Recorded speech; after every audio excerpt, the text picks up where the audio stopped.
강혜신의 오늘의 미국.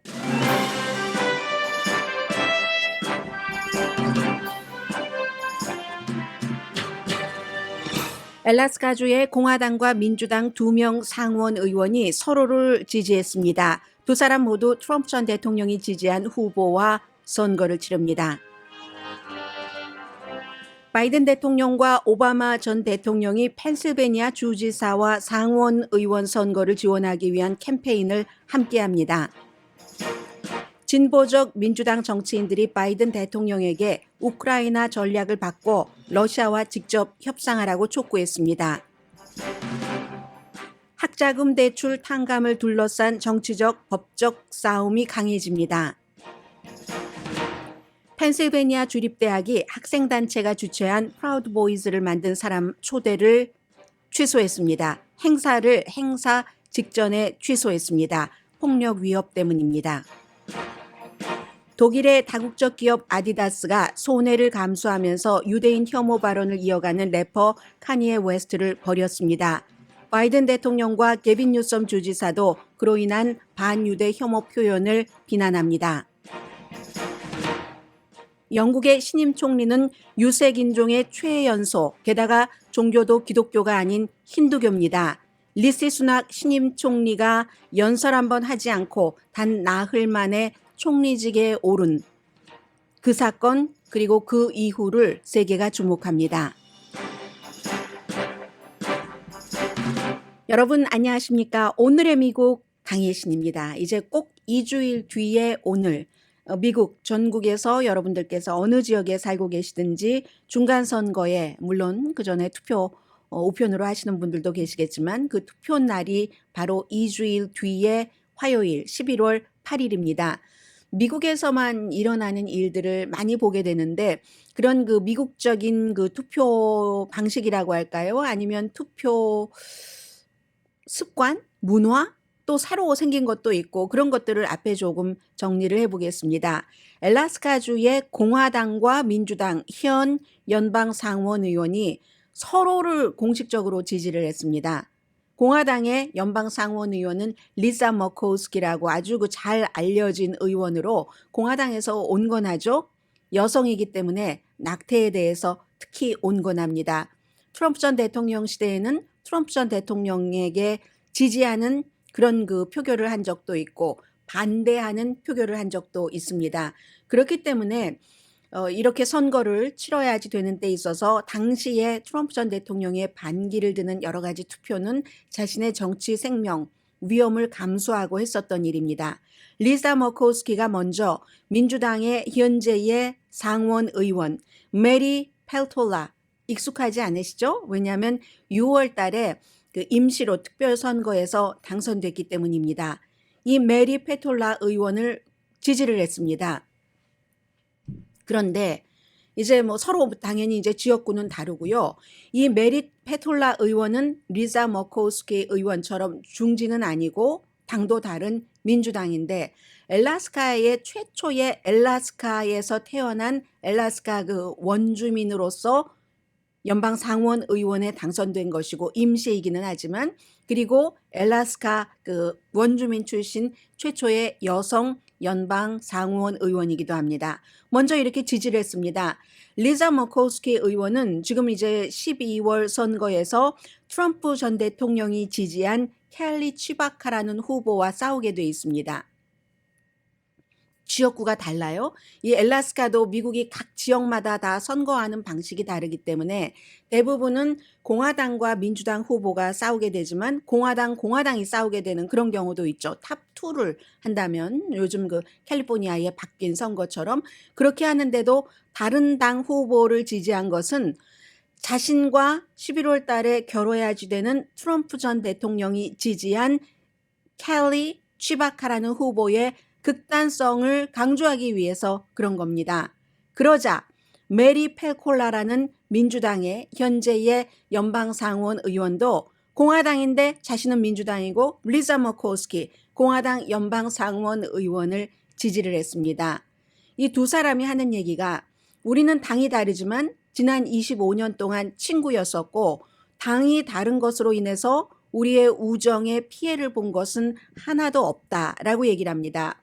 메리 페콜라 의원의 경우는 그 지난번에 예비 선거에서 숨진 알래스카에서 숨진 그 공화당의 연방 하원 의원 자리를 단영 하원 아니 상원 의원 자리를 놓고 일단 임기를 11월 선거 전까지만 주마다 다 다르기 때문에요. 알래스카는 딱 그때까지 하고 다시 이제 세 사람 넘버 1, 2, 3가 11월 달에 그 자리를 놓고 이제 선거를 하게 되는데 이 그 메리 페콜라 민주당의 현재의 몇 개월 되진 않았지만 연방 상원 의원과 세라 페일린 너무 잘 알고 계시죠? 알래스카의 주지사였었고 그리고 숨진 존 맥케인 상원 의원이 공화당의 대선 후보였을 때 버락 오바마와 첫 번째 임기에서 싸웠을 때 그때 세라 페일린을 부통령 후보로 했습니다. 그런데 이 그 알래스카 그 원주민계의 메리 페콜라가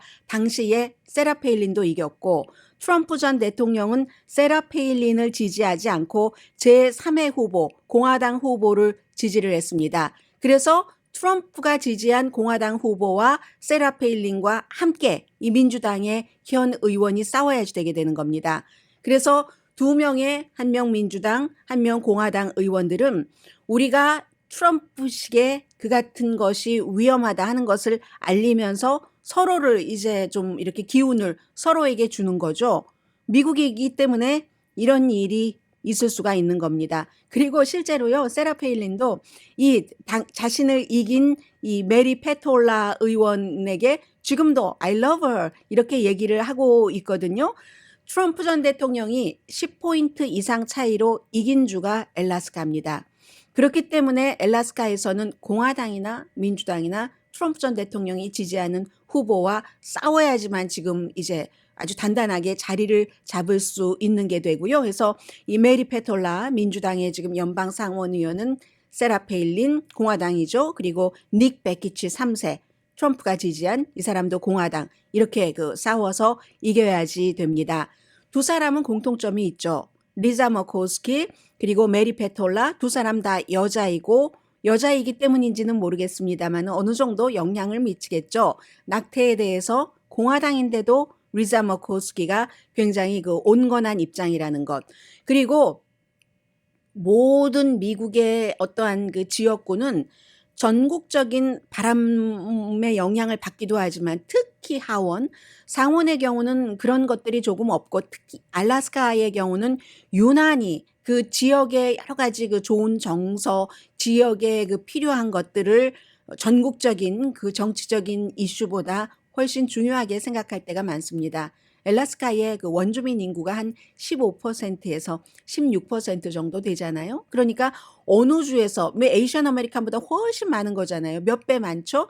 그런 주가 어디 있겠습니까? 당연히 공화당이건 민주당이건 알래스카에서는 이렇게 그 특별한 그런 것에 그 포커스를 둘 수밖에 없다는 공통점. 그리고 15%에서 16%나 되는 제법 많은 그 알래스카계의 원주민은 도시보다는 시골에서 많이 삽니다. 시골 사람들은 원주민이 그렇지 않아도 투표율이 낮은데 시골은 투표율이 더 낮기 때문에 이번에 메리 페톨라라는 최초의 알래스카에서 태어난 알래스카계 그 원주민이 상원 의원으로 됐고 민주당입니다. 이 게임 체인저가 될 수 있다. 이 원주민계도 인구가 점점 줄어들고 있기는 합니다만은 그리고 알코올 중독이 무척 많죠. 뭐 연방정부에서 돈 같은 것을 무료로 지원하는 것도 있고 하니까 그리고 너무 춥고 하니까 그래서 이 메리 페톨라 의원이 게임 체인저가 될 수 있다. 투표율을 조금 높일 수 있고 그렇게 되는 경우 이 리자 머코스키도 지금 그 알래스카에 있는 원주민계에게 인기가 많거든요. 그래서 서로 윈윈이기 때문에 공화당인과 민주당인데도 같이 이렇게 지지를 한다. 이참에 그 알래스카에 대해서 조금만 말씀드리자면 지난 한 10년 사이에 인구가 그래도 몇만 명은 늘어났더군요. 그래서 현재 인구가 73만 명, 로스앤젤레스보다 훨씬 작죠. 캘리포니아 주와 비교를 해야 되겠네요. 거의 4천만 명대, 3,900 뭐 몇십만 명대, 알래스카는 전체 주가 73만 명입니다. 로스앤젤레스 시가 400만 명, 카운티가 거의 1000만 명 정도 되는데 73만 명 가운데서요. 유권자가 60만 명이나 됩니다. 그만큼 알래스카에는 어린 사람보다 투표할 그 권리가 있는 뭐 18살 이상 성인이 이렇게 많구나 하는 것을 느낄 수가 있는 거고, 알래스카의 유권자 가운데서 58%가 무당파입니다. 그러면 민주당이나 공화당이 뭐 많게 30%에서 35% 전국적으로는 그 정도가 유권자의 분포잖아요. 그리고 나머지가 이제 무당파인데 그것에 비해서 알래스카는 무당파가 상당히 많다 하는 것도 알 수 있고요. 어쨌든 지금 심지어 그 나한영이라는 연방 상원 의원이 숨졌기 때문에 민주당의 그 페톨라 의원이 그 자리를 이어받고 또 6년을 통째로 이어받기 위해서 세라 페일린 또 트럼프 전 대통령이 지지한 그 닉 패키치 3세와 싸우게 되는데, 숨진 공화당인 그 나한영 그 전 그 공화당 연방 상원 의원의 가족도 민주당이지만 그만큼 알래스카에서 당색이 조금 덜하기 때문에 메리 페톨라 현 의원을 공식 지지했다는 것. 이제 그것 말씀드리고요.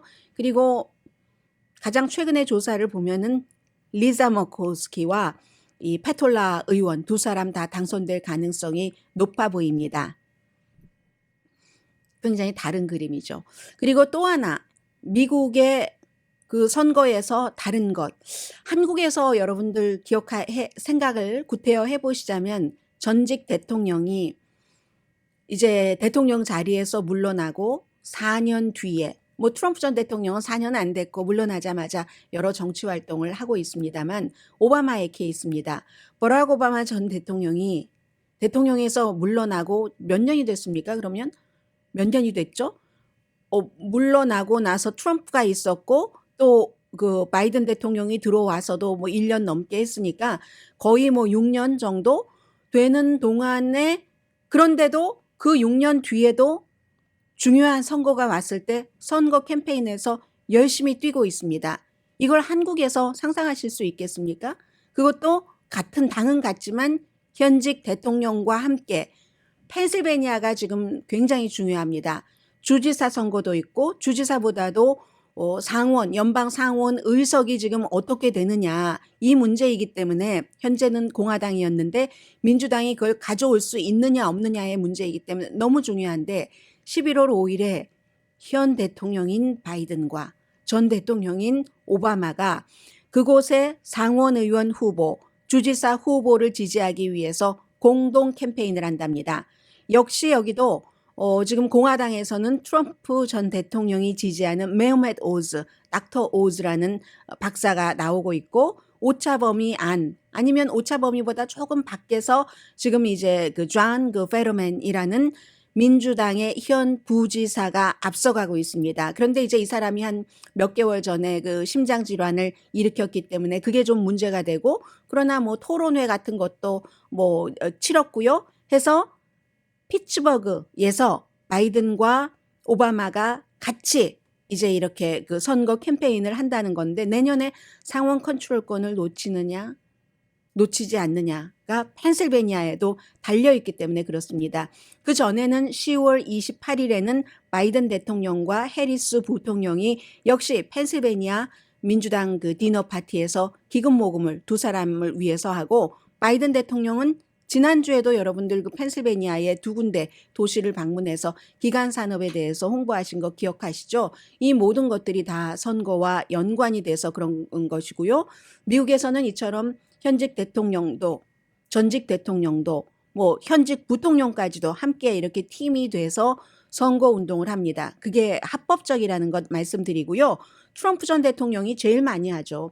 바이든 대통령은 얼마 전까지는 인기가 너무 없었기 때문에 오라는 곳이 없어서, 특히 현직 의원의 경우 그래서 안 갔고, 그 뒤에 뭐 9월달 뭐부터 인기가 조금 회복되면서 이곳저곳 다니고는 있는데, 트럼프 전 대통령은 26개 도시에서 이제 최근에 선거 캠페인을 했거나 11월 8일까지 하기로 결정이 돼 있고, 트럼프 전 대통령보다 훨씬 오래 대통령직을 그만둔 버락 오바마 전 대통령은 14개 도시에서 선거 캠페인을 민주당 후보를 위해서 합니다. 조지아주의 애틀란타 가고요. 아주 중요한 곳이잖아요. 디트로이트 가고요. 미시건주의 밀와키도 가고요. 이렇게 해서 한국과 미국이 이런 부분이 다르다 하는 것을 선거철이 되면서 느끼게 됩니다.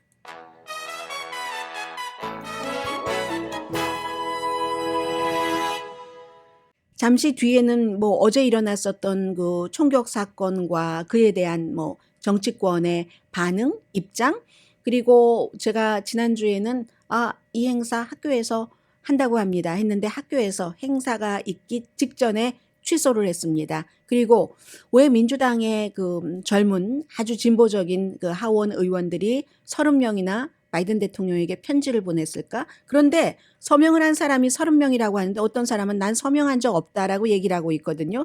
이게 도대체 무슨 일이죠? 잠시 뒤에 전해드립니다. 서울방송 오늘의 미국 듣고 계십니다. 진보적인 정치인들이 민주당이 왜 그 대통령에게 편지를 보내서 우크라이나 사태에 대해서 그 러시아와 직접 그 협상을 해서 휴전을 해야지 될 때다라고 촉구를 했습니다. 이를테면요. 그래서 물론 우크라이나에 대한 뭐 군수 물자나 경제적인 이런 그 지원도 유지를 하면서 그러니까 현 정책 자체는 지지를 한다는 겁니다. 첫 문장도 읽어보니까 뭐 지금 뭐 미국이 지금까지 잘해왔고 잘하고 있다. 그러나 외교적으로 접근할 시점이다. 휴전을 향한 현실적인 지표를 정하고 일을 할 타임이다라고 얘기를 했습니다.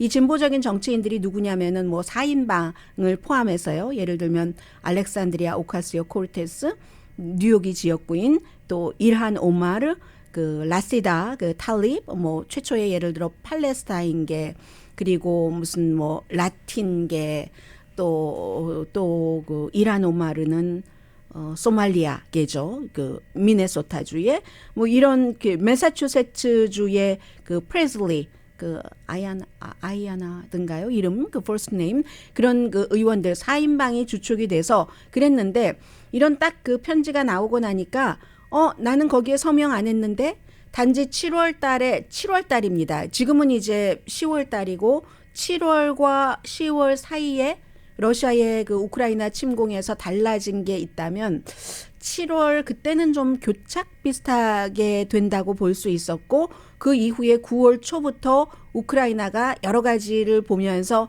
점점 러시아가 점령하고 있었던 곳을 탈환하기 시작하는 시점이잖아요. 그래서 한 의원은 7월 달에 초안에 내가 서명을 했었는데 지금은 내 뜻이 그게 아닌데 위스콘신의 마크 포칸 의원이 하원 의원입니다. 한 얘기고 캘리포니아가 지역구인 그 마크 타카노 하원 의원도 이거 아니야. 나는 서명한 적이 없어라고 얘기를 했는데 이게 도대체 잘 정리가 됐었던 것 같진 않아요.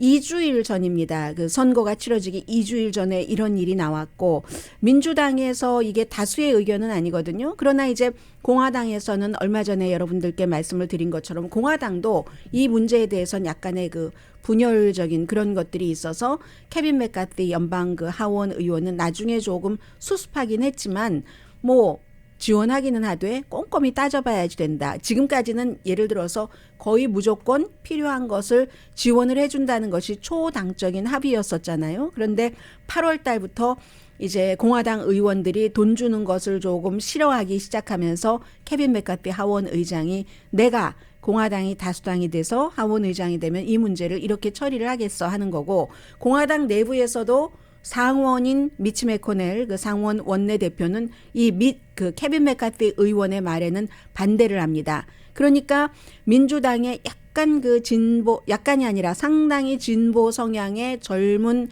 의원들이 글쎄요, 그 부분에 대해서는 공화당적인 이런 것을 가지고 가는 거고 여기에 대해서 국무부는 이 전쟁이 시작됐을 처음부터 항상 이 전쟁 자체를 휴전 자체를 빨리 이끌어내면 빨리 이끌어낼수록 우크라이나나 미국이나 세계에 좋고 협상으로 뭐 대포 최신식 무슨 뭐 방공 시스템 이런 것이 아니라 그런데 문제는 러시아가 그럴 준비가 돼 있지 않다. 러시아가 그런 준비가 돼 있다는 그런 느낌이나 분위기가 전혀 없다. 러시아가 외교와 대화로 현재 이 문제를 풀 뜻이 없다라고 얘기를 했고요. 백악관도 우크라이나를 우리는 끝까지 지금 그 지원을 한다.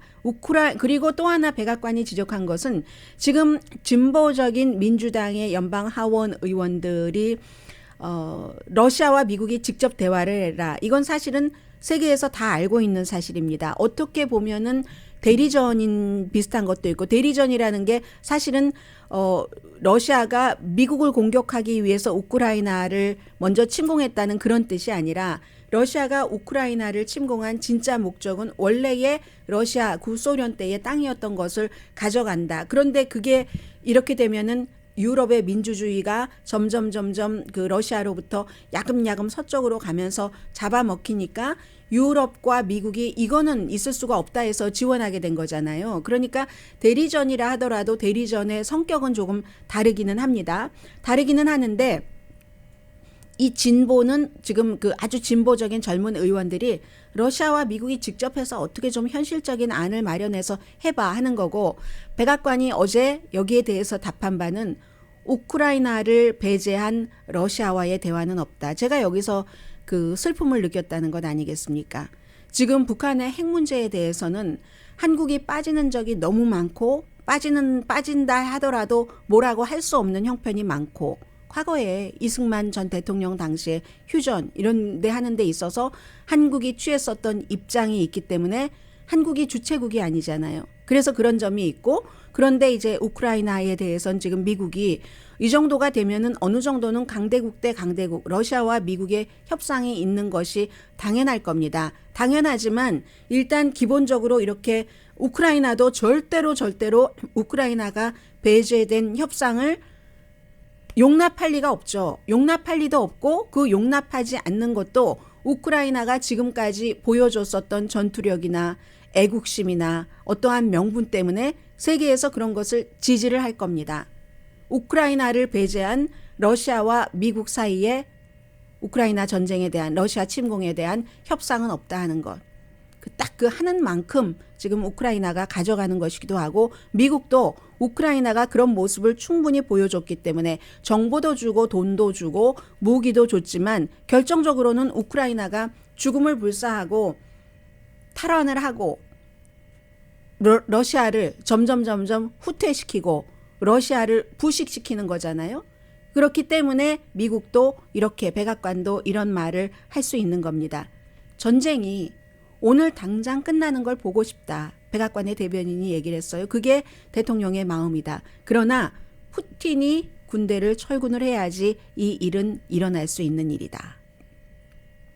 그래서 이제 그 일은 지금 아마 오늘 하루 종일 케이블 뉴스를 보시면은 여러분들께서 이제 그 뉴스를 접하실 수가 있는데, 백악관에서 크게 반영하지는 않을 것으로 보입니다. 어제 총격 사건이 있었습니다. 그런데 이 총격 사건이 미주리주에 있는 센트럴 비주얼 앤 퍼포밍 아트 하이스쿨이라고 해서 예술 학교죠. 그래서 학교 들어가기 전에 다 이제 시험 보고 가는 그런 그 예술 학교인데, 이 학교에서는 아이들 연기도 지도하기도 하고 약간 시골이기도 하고 하니까 사실은 그 사격 훈련 같은 것도 하기도 한답니다. 여기에 지난해 학교를 졸업한 19살의 이름까지 다 나왔던데 별 의미는 없는 것 같고요. 학교에 들어가서 2명의 학생, 11명이군요. 16살 학생, 61살 선생님을 총으로 쏴서 숨지게 했습니다. 7명이 다쳤는데 4명이 보이고 3명이 거리입니다. 그리고 이 학생들이 막 총상도 입고 있는데 총이 갑자기 이제 잼이 돼서, 그래서 이제 살아난 그 학생들이 있다는 거예요. 그리고 또 하나, 이번 총격 사건은 다른 텍사스의 우발디 이런 그 초등학교의 총격 사건과는 달랐습니다. 경찰의 대응이 무척 신속했고 무척 적절했습니다. 그랬기 때문에 사상자를 줄일 수가 있었다는 것이 다릅니다. 이 용의자는 결국은 사건이 일어나고 나서 누군가가 911으로 전화를 했죠. 경찰이 몇 분 만에 도착을 해서 수십 대의 경찰차가 딱 학교 앞에 도착을 했고, 그리고 이 용의자가 어떻게 그 장총을 들고 학교 문도 잠겨 있었는데 들어갔는지는 모릅니다만, 결국은 용의자는 경찰이 쏜 총에 맞아서 뭐 병원에서 숨졌는데, 그리고 사건 발생 당시에 처음에 땅땅 총소리가 나서 뭐 공사하는 건가 학생들이 하다가 그 세계사를 가르치는 한 학급에서 선생님이 여자 선생님이셨는데, 메리라는 이름이든가요, 여자 선생님이었는데 육군 출신이라는 겁니다. 딱 직감적으로 알았답니다. 그래서 선생님이 그 당시에 학생들에게 다 이제 사건이 끝난 다음에 하시는 얘기예요. 내가 너희들 모두를 구할게. 한 20명 정도 있었다고 하거든요, 학생들이. 그렇게 말할 수는 없었다고 합니다. 왜냐하면 그것은 공허한 약속이 되기 때문에, 공약이 되기 때문에, 본인이 육군이었기 때문에 따다다다다다다다 한 딱 볼 때 20발 정도는 저기서 발사가 됐다. 그러면 탄창이 또 있을 수도 있다. 여러 가지를 실제로 뭐 30발 뭐 탄창도 갖고 있었다고 하고 알 수 있잖아요. 그 선생님들이 학생들을 구석으로 가라고 하고 문을 잠그고 1분이 안 돼서 막 문을 두드렸다는 겁니다. 그런데 거기서 이제 경찰이 들어와서, 경찰들도 얘기를 해요. 우리가 무슨 회의를 하고 컨퍼런스를 하고 이런 것 없이 911 신고 받자마자 학교로 가서 들어가서 결국은 이제 용의자를 사살했었다 하는 그 얘기인데, 학교에서도 저격수가 들어왔음을 금방 알렸답니다. 그 마일드 데이비스가 in building. 마일드 데이비스가 제가 예전에 너무 많이 들었었던 재즈, 트럼펫 잘 부르고 하는 그런 그 재즈 20세기 뭐 최고의 그 재즈 음악가잖아요. 학교가 이 그 퍼포밍 아트 스쿨이니까 그럴 수 있겠네요. 평소에 코드를 정한 거예요. 교장 선생님이 이런 사건이 있자 마일드 데이비스가 지금 이 빌딩에 왔다 하니까 이제 더 다른 이제 그 학급에서도 준비를 할 수 있었던 거고, 그럼 왜 이런 일을 저질렀는가? 아직까지 정확한 것은 알 수 없지만 정신적으로 불안정했었던 것은 사실로 지금 드러나는 것 같습니다. 그래서 이제 이 같은 총격 사건이 있고 나서 다시 그 백악관에서 바이든 대통령이 제발 공격용, 살상용 무기를 아무나 살 수 있도록 하는 것은 이건 안 된다. 의회에서 법으로 그렇게 할 수 없도록 해야지 된다라고 촉구를 했습니다. 하원에서는 민주당이 총기 규제에 워낙에 앞장서니까 민주당이 아직까지는 다수당이기 때문에 이런 그 살상용 총기를 팔지도 못하게 하고 남에게 인계하지도 못하게 하고 제조도 못하게 하고 하는, 뭐 제조가 필요한 경우는 해야 되겠죠. 군수물자라면. 그런 안이 통과가 됐는데 상원에서 통과시키지 않고 있습니다. 그게 뭐 백악관에서 나오는 얘기는 똑같아요. 텍사스의 그 유발디에서 총격 사건이 일어났을 때도 그렇고, 버팔로에서, 뉴욕에서 그 탑이라는 그 슈퍼마켓에서 총격 사건이 일어났을 때도 순식간에 관계 당국이 대응할 수 없는 그런 그 시간 안에 다다다다다다 하니까 그렇게 많은 사람들이 숨지는 거잖아요. 그럼에도 불구하고 아주 간단합니다. 로비 때문에 그렇습니다. 로비를 왜 합니까? 꼭 자유, 총기 소지의 자유 이런 것도 있지만 총기협회는 총을 많이 팔아서 돈을 많이 벌기 위해서, 그리고 그 로비스트들의 총기협회를 포함한 돈을 많이 받은 공화당의 수많은 정치인들, 그리고 돈과 함께 표도 되잖아요. 총기협회가 여러 군데가 있는데 가장 큰 총기협회가 전국구 총기협회 내셔널 그 라이플 어소시에이션이 뭐 500만 명이 훨씬 넘잖아요. 멤버가. 그러면 그 멤버들이 기부하는 돈도 있고 500만 명과 가족들이 몇 명이겠습니까? 다 표 바친 거예요. 그래서 이 일이 아직도 되지 않고 있다. 그리고 중간 선거에서 공화당이 다수당이 되면은 더 어려울 것이다 하는 것 짐작이 됩니다. 잠시 뒤에는 유대인 파워와 한 유명인, 자본주의 사회이기 때문에 이 사람이 유명한 사람이 될 수 있는 거죠. 물론 재능이 있습니다. 그러나 재능으로 번 돈이 또 돈을 벌고 해서 나름대로의 파워를 키우죠. 유대인 파워와 자본주의, 엔터테이너의 파워, 어느 파워가 지금까지 더 클까? 잠시 뒤에 전해드립니다. 변호사를 바꾼 게 제 인생에서 가장 잘한 선택이었습니다. 네, 다음번에 광고가 나오고 말았습니다. 자, 빅스 해놓고요. 죄송합니다. 네, 아마 오늘의 미국에서는 자주 말씀드리지는 않는 그런 사람 이슈는 뭐 전해드릴 만큼은 전해드리고 있는 것 같은데 그 카니에 웨스트 래퍼죠. 아주 유명한 그 킴 카다시안의 전 남편 카니에 웨스트가 유대계에 대한 혐오 발언을 계속 이어갑니다. 뭐 예를 들어서 파리에서 그 패션쇼에서 뭐 White Lives Matter 본인은 물론 그 블랙이지만 White Lives Matter 뭐 이런 셔츠를 입고 나서 좀 피곤해 졸리긴 하지만 다시 내가 이제 뭐 데스콘 3를 할 거야. 이게 유대인에 대한 이 사람 데스콘 3라고 했지만 데프콘 3라고 해서 뭐 군대 다니시는 분들은 군대는 다니는 건 아니죠. 군 복무를 하신 분들은 특히 미군 복무를 하신 분들은 알고 계시겠죠. 군사 용어로 이제 국방 비상 경계 상태인데 이게 넘버 1, 2, 3, 4, 5까지 있어서 미국은 1이 제일 그 높은 거죠. 근데 이제 이게 그 데프콘 3 하면은 경계 태세를 취하고 뭔가 그 준비 태세 이상을 얘기하는 유대인에 대해서 다시 오늘은 피곤하지만 다시 그럴 거야. 뭐 이런 얘기를 한다던가 뭐 유대계가 흑인을 지배한다던가 그러다가 또 흑인도 유대인이니까 난 유대인 혐오 발언을 하는 사람이 아니야 라고 하고 나는 유대인을 혐오하는 발언도 할 수가 있어.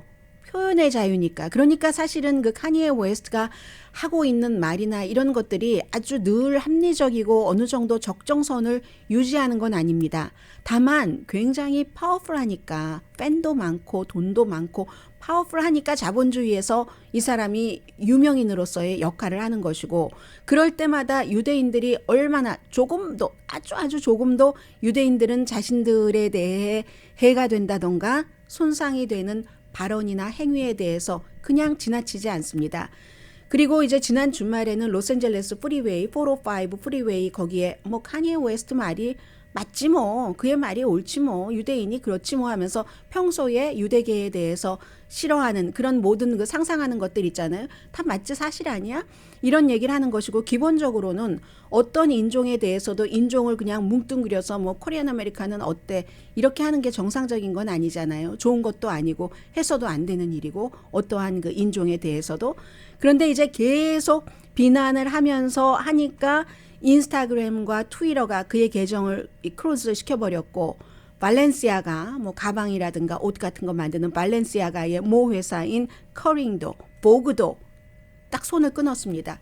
그러다가 결국은 독일의 다국적 기업이잖아요. 아디다스가 독일 유대계 그런데 워낙에 이 카니에 웨스트와 요즘은 얘라고 하더군요. 이 카니에 웨스트의 이름을 그런데 워낙에 이제 단단하게 뭐 운동화나 뭐나 엮여놓은 것이 많기 때문에 얼마 전에도 카니에 웨스트가 나는 그런 말을 할 자유가 있고 나를 아디다스가 버릴 수 없어. 불과 며칠 전에 이렇게 말했습니다. 그런데 오늘 이 아디다스가 카니에 웨스트를 버려버렸습니다. 관계를 청산했습니다.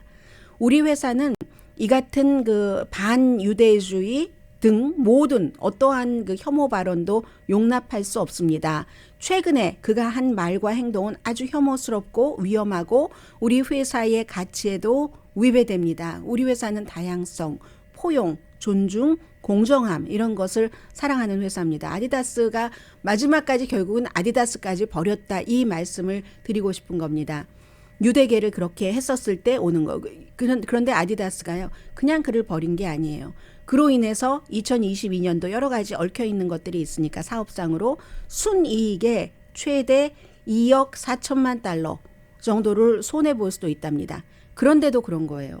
헐리우드의 유명인 뭐 엑스와이프인 킴 카다시안을 포함을 해서 많은 사람들 뭐 연예 기획회사 탤런트 에이전시 이 카니에 웨스트가 속해 있었던 CAA도 그를 버렸고 또 다른 그 영화 텔레비전을 만드는 그 스튜디오인 그 MRC도 마찬가지로 카니에 웨스트에 대해서 어떻게 이 사람이 힘들게 어쨌든 래퍼로서의 그 위상이 있잖아요. 그런 것 다큐멘터리 다 만들어 놨는데 일단 그것을 이제 공개하지 않기로 하고 정치인들도 게빈 뉴섬도 비난했고 또 캘리포니아주는 언제나 모든 인종, 종교, 뭐 이런 그 혐오 그런 그 주체에 대해서 혐오적인 스피치 용납할 수가 없다. 그 스피치가 결국은 그 같은 행동을 불러온다라고 얘기를 했습니다. 아담 쉐프, 버뱅크가 지역구잖아요. 이 사람 주이시입니다.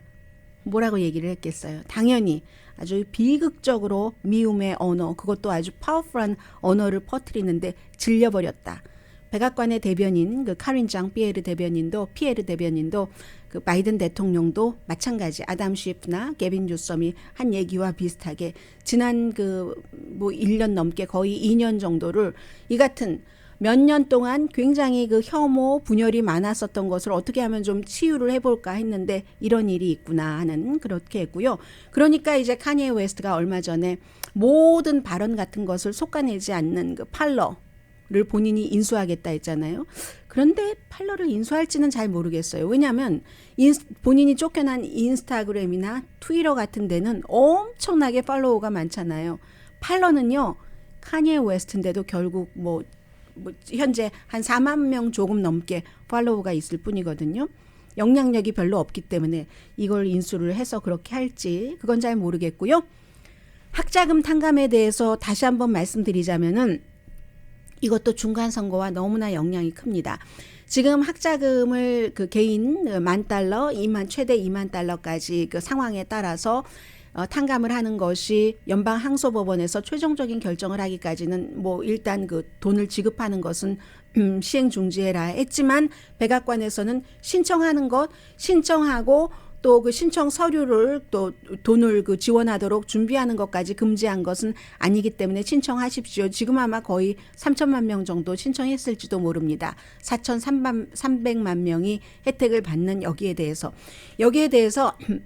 여러 주가 고소를 했고 보수적인 단체가 고소를 했는데 공화당이 다수당이 되고 나면 이것을 좀 더 못하도록 하는 그런 것을 할 수가 있습니다. 그러니까 이제 백악관에서는 공화당이 하는 얘기는 이겁니다. 아니 부유하게 말이야 공장에서 일하는 사람도 있는데 대학 냄새도 맡아보지 못하고 그런 부유한 사람들을 도와서 탕감을 해준단 말이야. 빚을 본인들이 졌는데 왜 그걸 탕감해? 하면은 백악관에서는 그래 공화당은 더더욱 부자들에게 얼마나 많은 세금 감면과 경기 부양책 팬데믹으로 인해서 뭐 수백만 달러 수천만 달러를 감면해 줬어? 그 역시 팬데믹의 일환으로 한 사람에게 $10,000, $20,000 해준다는데? 라고 얘기를 하면 공화당은 그건 아니지. 원래 그 팬데믹 구제금은 이거 뭐 빌린 안 갚는다는 걸 전제로 했는데 이건 원래 갚는다고 사인한 거잖아. 라고 얘기를 하고 말과 말이 계속 어긋납니다. 그럼에도 불구하고 지금 신청하는 것 이게 지금 막아진 게 아니기 때문에 신청을 하셔서 혜택을 보실 분들은 혜택을 보시는 길을 빨리 닦아주시는 것을 백악관에서는 지금 그 권고를 하고 있다는 것 말씀드립니다. 잠시 뒤에는 영국이 뭐 성공했대요 국교가. 그런데 영국에서 힌두교 영국 총리가 탄생을 했잖아요. 어제 찰스 왕과 다 인사했거든요. 근데 여기에 여러 가지 스토리가 들어있어서요. 잠시 뒤에 전해드립니다.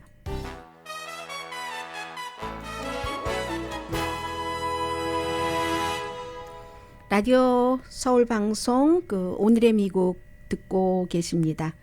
어제 거로 제가 돌려놨었어요.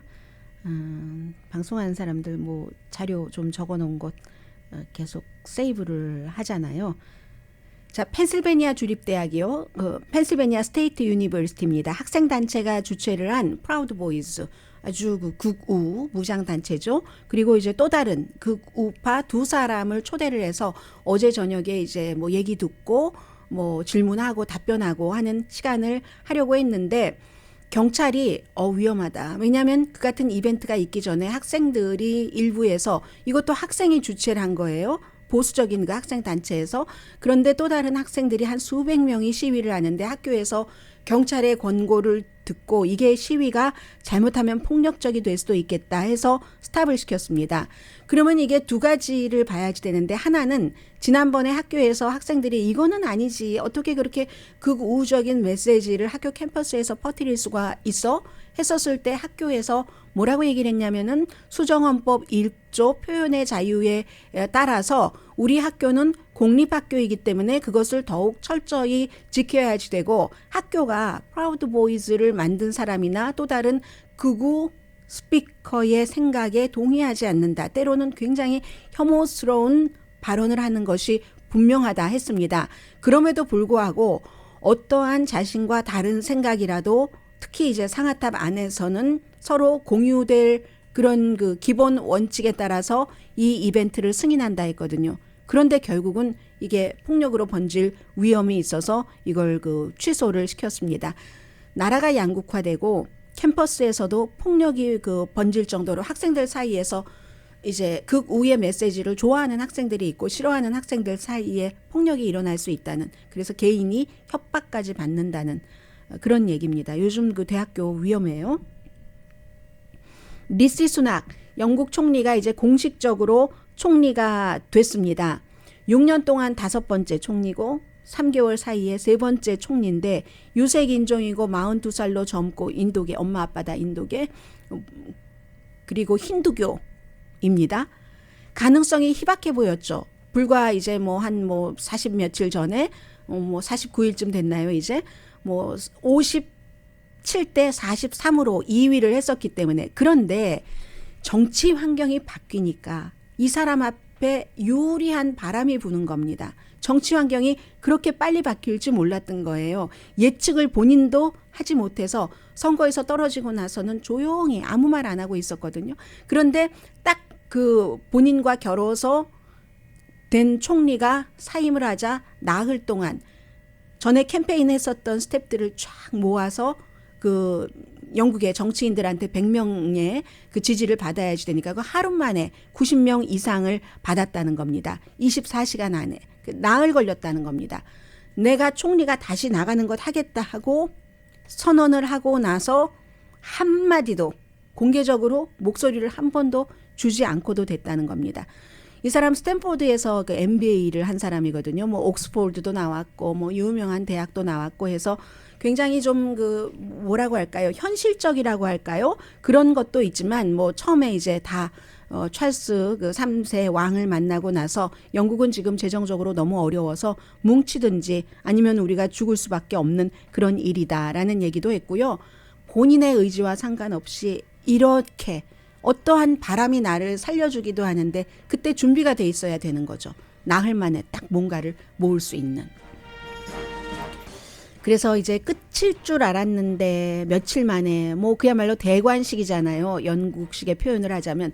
그런데 이렇게 소수인종인 것 좋고 다 좋은데 영감은 줬죠. 특히 인도계에게 얼마나 영감을 줬겠습니까? 영국과 인도가 어떤 나라예요? 어떤 관계가 있는 나라입니까? 영감은 좋겠지만 이 사람이 전에 하던 얘기를 들어보면 본인 주변에는 가난한 사람이 없다. 내가 내 주변에는 부자 친구밖에 없다. 살아온 게 그렇게 되니까 엄마 아빠도 부자였고 하니까. 그래서 이게 영감까지는 좋지만 직접적으로 어떤 그 커넥션이 될까 하는 그런 느낌은 좀 있습니다. 여러 가지로 아주 흥미로운 영국 총리입니다. 강희신이었습니다.